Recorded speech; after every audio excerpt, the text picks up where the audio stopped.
துணை முதலமைச்சர் ஆக்கப்படுவாருங்கிற மாதிரி ஒரு தகவல் பரவிட்டு இருக்கு. அதுக்கான தேவை என்ன சார்? அதுக்கான வாய்ப்பு இருக்காது. உதயநிதி துணை முதலமைச்சராக ஆக்கப்படுவார்ங்கிற செய்தி ஊடகங்கள்ல பல முறை வந்திருக்குது.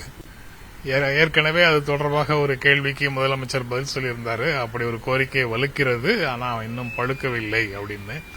எப்போ அது பழுக்குதோ அப்போ முதலமைச்சர் அவருடைய தனிப்பட்ட உரிமை, அது யாரை துணை முதலமைச்சர் ஆக்குறதுன்னு அவர் எப்போ முடிவு செய்தோ அப்போ துணை முதலமைச்சராக பொறுப்பை உதயநிதிக்கு வழங்குவார்.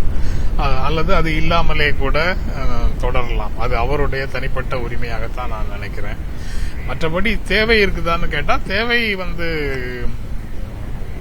உதயநிதி ஏற்கனவே பல்வேறு துறைகளை கண்காணிக்கிற பொறுப்பு, எல்லா துறைகளில் இருக்கக்கூடிய திட்டங்களும் செயல்படுத்தப்படுகின்ற விதம் குறித்து கண்காணிக்கிற பொறுப்பு அவருக்கு இருக்கு.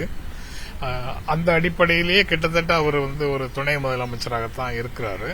அதனால அதிகாரப்பூர்வமாக அறிவிப்பு ஒன்றுதான் வரணும்.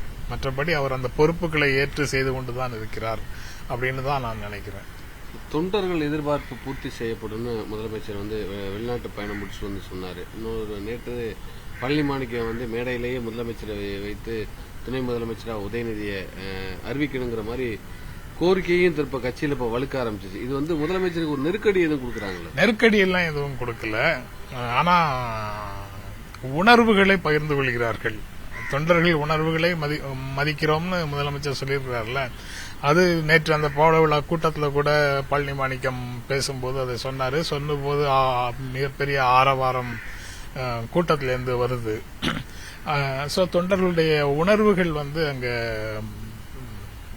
பகிரப்படுகிறது. அது என்ன பல்ஸ், தொண்டர்களுடைய நாடித்துடிப்பு என்ன, மக்களுடைய நாடித்துடிப்பு என்ன என்பதை முதலமைச்சர் அறிவார். அவர் உரிய நேரத்தில் அதற்கான அறிவிப்பை வெளியிடுவார். அதற்கு முன்னால